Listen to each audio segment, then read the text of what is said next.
नमस्कार दोस्तों, एक बार फिर से स्वागत है आपका हमारे YouTube channel Pandey study centre में। तो हिंदी की मैंने ऑलरेडी 3 क्लासेस अपलोड करी हुई हैं। आप प्लेलिस्ट में जाके चेक कर सकते हैं, अदरवाइज डिस्क्रिप्शन में मैं लिंक डाल दूंगा, वहां से भी आप जाके वॉच कर लेना। हिंदी भाषा के विकास क्रम में जो मैंने हिंदी भाषा क्षेत्र के अंतर्गत जो बोलियाँ बोली जाती हैं और हिंदी भाषा का विकास खंड जो है, विकास विकास के काल जो हैं, वो मैंने ऑलरेडी अपलोड किए हुए हैं। ठीक है, तो आप उन वीडियोज़ को निश्चित रूप से आप वॉच कर लेना, अगर नहीं की है तो। अगर कर ली हैं तो अच्छी बात है। तो आज की वीडियो हमारी आयोग की सिलेबस के अकॉर्डिंग रहेगी। ठीक है, सिलेबस के आधारित जो हिंदी साहित्य में जिन जिन कवियों का नाम वहाँ पे दिया गया है, जहाँ से क्वेश्चन आयोग पूछेगा एग्जाम में, तो वही क्लास ये आज की रहने वाली है। ठीक है, इम्पोर्टेंट क्लास है, इससे निश्चित रूप से क्वेश्चन बनते हैं। 1 से 2 क्वेश्चन हिंदी में 20 नंबर के, अगर 20 नंबर की आपकी हिंदी है तो उसमें से निश्चित रूप से 1 से 2 क्वेश्चन यहाँ से बन जाते हैं। ठीक है, 1 से 2, कई बार 3 से 4 क्वेश्चन भी पूछ लेता है आयोग यहाँ से। तो स्टार्ट करते हैं आज की वीडियो को। तो पहले कवि जो हमारे हैं वो कबीरदास को हम देखेंगे। ठीक है, कबीरदास भक्तिकालीन युग के निर्गुण संप्रदाय के प्रवर्तक थे। ठीक है, निर्गुण संप्रदाय के प्रवर्तक थे। ठीक है, ये निर्गुण और सगुण भी पूछा जाता है। ठीक है, तो याद रखना है पॉइंट को, निर्गुण संप्रदाय के प्रवर्तक थे। कबीरदास का जन्म 1398 ईस्वी में वाराणसी में हुआ, और वाराणसी के पास लहर तारा में हुआ। ठीक है, इनके गुरु कौन थे? रामानंद थे। तो 2 पॉइंट ये याद रखने हैं कबीरदास से, निर्गुण संप्रदाय के प्रवर्तक थे और जो गुरु थे इनके वो रामानंद थे। ठीक है, कई बार आयोग इनके गुरु भी पूछ लेता है। ठीक है, तो निश्चित रूप से ये याद करके चलना है, इम्पोर्टेंट फैक्ट है। बचपन में कबीरदास का पालन पोषण नीमा व नीरू नामक दंपति ने किया। ठीक है, ये क्वेश्चन भी एग्जाम में पहले पूछा गया है आयोग के द्वारा। ठीक है, ये तीनों क्वेश्चन पूछे गए हैं अलग अलग एग्जामों में। ठीक है, तो इम्पोर्टेंट फैक्ट है, important fact to fact class रहेगी। ठीक है, ये सामान्य हिंदी की जो है वन लाइनर है, तो वन लाइनर में फैक्ट टू फैक्ट ही पॉइंट दिए होते हैं, जो कि एग्जाम के पॉइंट ऑफ व्यू से इम्पोर्टेंट होते हैं। ठीक है, कबीरदास की मृत्यु होती है 1518 में, जन्म 1398 में होता है और मृत्यु 1518 में होती है। हजारी प्रसाद द्विवेदी ने कबीरदास को वाणी का डिटेक्टर कहा। ठीक है, ये पॉइंट भी याद रखना है, हजारी प्रसाद द्विवेदी ने कबीरदास को वाणी का डिटेक्टर कहा। एग्जाम में बन सकता है क्वेश्चन, कबीरदास को वाणी का डिटेक्टर किसने कहा? तो हजारी प्रसाद द्विवेदी ने कहा। गुरु ग्रंथ साहिब में कबीरदास के उपदेशों का संकलन मिलता है। ठीक है, तो कबीरदास के उपदेशों का संकलन कहाँ मिलता है? तो गुरु ग्रंथ साहिब में मिलता है। अगला पॉइंट है, कबीरदास की भाषा रामचंद्र शुक्ल जी ने सधुक्कड़ी और श्याम सुंदर दास ने पंचमेल खिचड़ी कहा इनकी भाषा को। ठीक है, यहाँ से भी पूछ सकता है आयोग क्वेश्चन, तो निश्चित रूप से याद करके चलेंगे। ठीक है, और आगे हैं कबीरदास के कथन दे रखे हैं, एक बार हम रिकॉल कर लेते हैं। ऊपर जो हमने देखा, अभी रिकॉल करके पढ़ना बहुत ज़रूरी होता है, इसलिए हमारी माइंड में चीज़ें रहती हैं। ठीक है, और याद भी होता है। अगर एक ही बार आप पढ़ेंगे तो चीज़ें फिर भूल जाते हैं। कबीरदास भक्तिकालीन युग में निर्गुण संप्रदाय के प्रवर्तक थे। ठीक है, कबीरदास का जन्म 1398 में वाराणसी लहरतारा में हुआ। गुरु रामानंद थे। बचपन में कबीरदास का पालन पोषण नीमा व नीरू नामक दंपति ने किया। कबीर की पत्नी का नाम लोई और पुत्र का नाम कमाल था। ये इतना इम्पोर्टेंट नहीं है, बट ये इम्पोर्टेंट है, इनका निर्गुण संप्रदाय और गुरु इनके रामानंद थे। कबीरदास की मृत्यु 1518 में मगहर में हुई। ये भी उतना इम्पोर्टेंट नहीं है, बट याद करके चलना है। हजारी प्रसाद द्विवेदी ने कबीरदास को वाणी का डिटेक्टर कहा। इंपॉर्टेंट टॉपिक, इंपॉर्टेंट फैक्ट है, मैंने यहाँ पे इंक्लूड किया हुआ है, इंपॉर्टेंट। ठीक है, गुरु ग्रंथ साहिब में कबीरदास के उपदेशों का संकलन मिलता है। ठीक है, कबीरदास के उपदेशों का संकलन गुरु ग्रंथ साहिब में मिलता है। कबीरदास की भाषा को रामचंद्र शुक्ल जी ने सधुक्कड़ी और श्याम सुंदर दास ने क्या कहा है? पंचमेल खिचड़ी कहा है। ठीक है, तो ये भी याद करके चलना है। तो आगे हम कबीरदास के कथन देखेंगे। ठीक है, कुछ इंपॉर्टेंट कथन हैं जो एग्जाम में बन जाते हैं, डायरेक्ट ही एग्जाम में क्वेश्चन बनते हैं यहाँ से। तो ये लाइन दे देगा आयोग और नीचे पूछ देगा ये निम्नलिखित में से यह लाइन किस कवि की है। ठीक है, तो वो बताना है हमें। दशरथ शतुतिहु लोक बखाना, राम नाम का मरण है आना। ठीक है, ये लाइन किसकी है? तो कबीरदास की है। पठत पठत कितने दिन दिन बीते, गति एको नहीं जानी। ठीक है, तो मैं राम कुत्ता मोतिया मेरा नाम, ठीक है। राम झरोके बैठ के जग का मुजरा देख, ठीक है। संतो भाई आई ज्ञान की आंधी, संतो भाई आई ज्ञान की आंधी। तो ये 5 लाइन इंपॉर्टेंट दे रखी हैं यहाँ पे, निश्चित रूप से आप इनको याद करके चलना है, ठीक है। इंपॉर्टेंट है, एग्जाम में यहाँ से क्वेश्चन डायरेक्ट ही बनता है। तो आप इनकी रचनाएं देखेंगे हैं, कबीरदास की रचनाएं। कबीरदास की भाषा अवधी थी, सदुक्कड़ी एवं पंचमेल खिचड़ी थी, ठीक है, जो कि हमने अभी ऊपर देखी। कबीरदास के शिष्यों ने उनकी वाणियों का संग्रह बीजक नामक ग्रंथ में किया है, ठीक है। इंपॉर्टेंट है ये पॉइंट यहाँ पे बहुत इंपॉर्टेंट है, ठीक है। कबीरदास की वाणियों का संग्रह कहाँ मिलता है, तो बीजक में मिलता है। बीजक नामक ग्रंथ के 3 मुख्य भाग हैं, एक है सागी, दूसरा है शबद और तीसरा है रमैनी, ठीक है। बीजक नामक ग्रंथ के 3 मुख्य भाग में से एक नहीं है, पूछ देगा आयोग, ठीक है। तो साकी है, शबद है, रमैनी है, चौथा ऑप्शन आपको वहाँ पर ढूंढना पड़ेगा।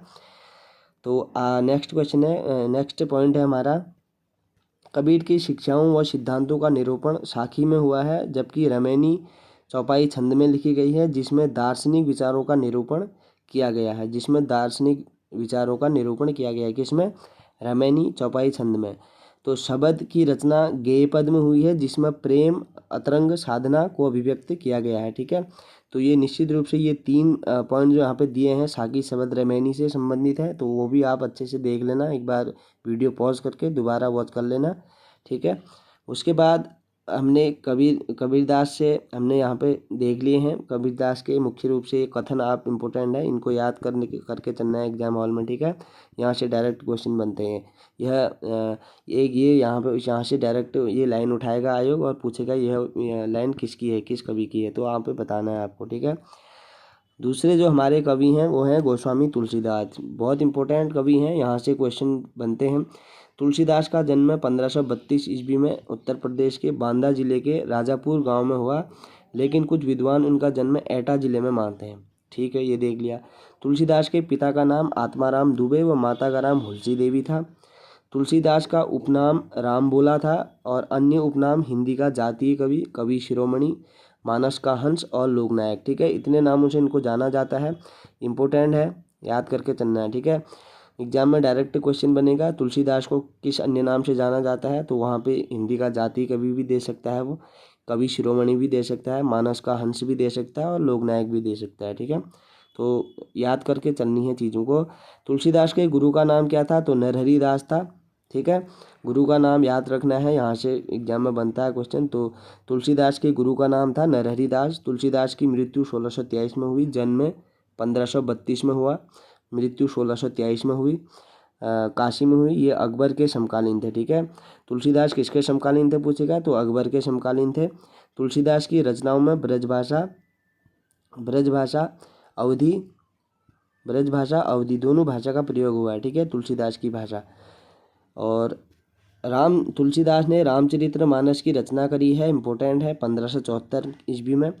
और उनकी भाषा जो थी अवधी थी, अवधि में रामचरितमानस की जो उनकी है उन्होंने रचना करी है। रामचरितमानस का मुख्य छंद चौपाई है। तुलसीदास ने विनय पत्रिका 1585 और कवितावली की रचना ब्रजभाषा में, जबकि विनय पत्रिका की रचना गेय पदों में की है, ठीक है। तो ये 3 पॉइंट यहाँ पे दिए हैं, विनय पत्रिका 1585, कवितावली की रचना ब्रजभाषा में और विनय पत्रिका की गेय पदों में। अगला पॉइंट है हमारा, जॉर्ज गैसन के अनुसार बुद्ध के बाद तुलसीदास भारत के सबसे बड़े समन्वयकारी थे, ठीक है। ये गौतम बुद्ध के बारे में आपने पढ़ा होगा इतिहास में, भारत का इतिहास जब आपने पढ़ा होगा, अगर नहीं पढ़ा है तो जल्द ही मैं भारत के इतिहास की भी क्वेश्चन एक सीरीज शुरू कर दूंगा, ठीक है। प्राचीन काल से स्टार्ट करेंगे हम आधुनिक काल तक, ठीक है, वहाँ वो सीरीज भी मैं बहुत जल्द स्टार्ट करूँगा। तो आगे है हमारा तुलसीदास जी की रचनाएं हैं, ठीक है। रामचरितमानस 1574, वैराग्य संदीपनी, बरवे रामायण, पार्वती मंगल, जानकी मंगल, दोहावली, कवितावली, गीतावली, ठीक है। निश्चित रूप से याद करनी है, तुलसीदास जी की रचनाएं हैं वैराग्य संदीपनी, बरवे रामायण, पार्वती मंगल, जानकी मंगल, ठीक है। ये दोनों को एक साथ याद करना, पार्वती मंगल और जानकी मंगल, दोहावली, कवितावली, गीतावली, ठीक है। ये वली 3 इनके लास्ट में, तीनों में वली है, तो इससे याद कर सकते हैं, दोहावली, कवितावली, गीतावली। सत्य सही है, कृष्ण गीतावली है, झूलना है, रामलला नहसू, तो इम्पोर्टेंट है इनकी ये, ठीक है। रामलला नहसू एग्जाम में पूछी भी गई है पहले।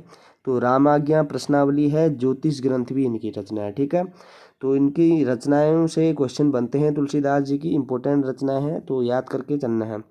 और कुछ कथन है तुलसीदास के, ये रघुकुल रीति सदा चली आई, प्राण जाए पर वचन न जाए। ठीक है, ये इंपॉर्टेंट है, एग्जाम में बन सकता है। ठुमुक चलत रामचंद्र बाजत पैजनिया। ठीक है, मंगल भवन अमंगल हारी, इंपॉर्टेंट लाइन है ये। मंगल भवन अमंगल हारी किसने, ये रामायण में आप पढ़ते होंगे, सुनते होंगे, भजन सुनते होंगे, तो ये कथन किसका है, तुलसीदास का है।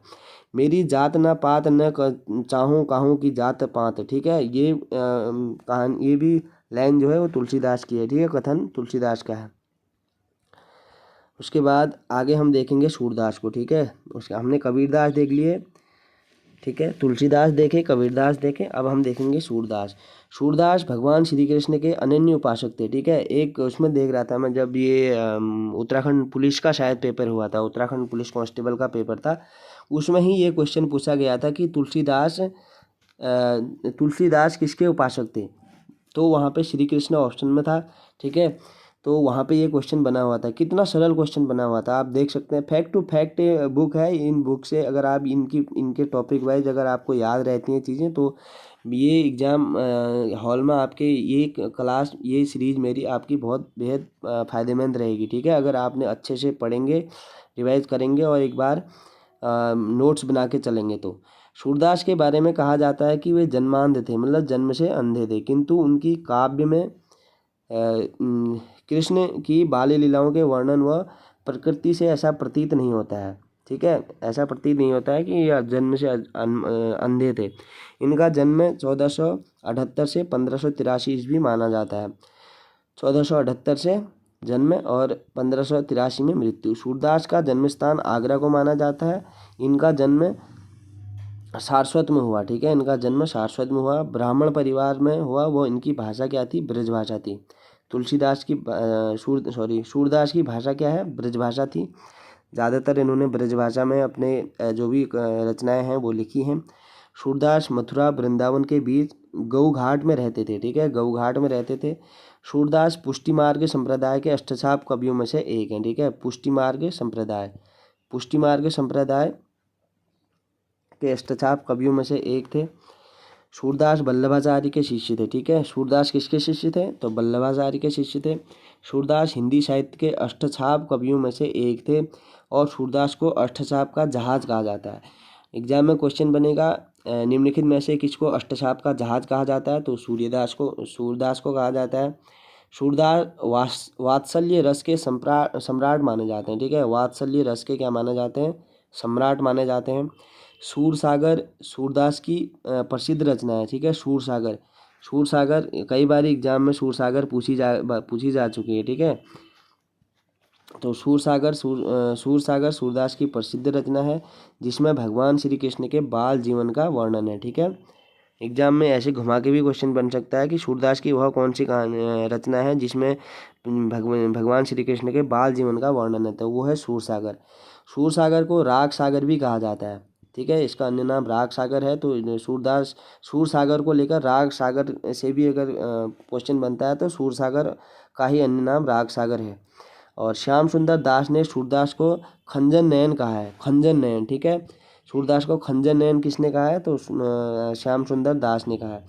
सूरदास के भ्रमर गीत के गोपी संवाद में गोपियाँ भगवान कृष्ण को काला भंवरा कहती थी। ठीक है, सूरदास के काला भंवरा।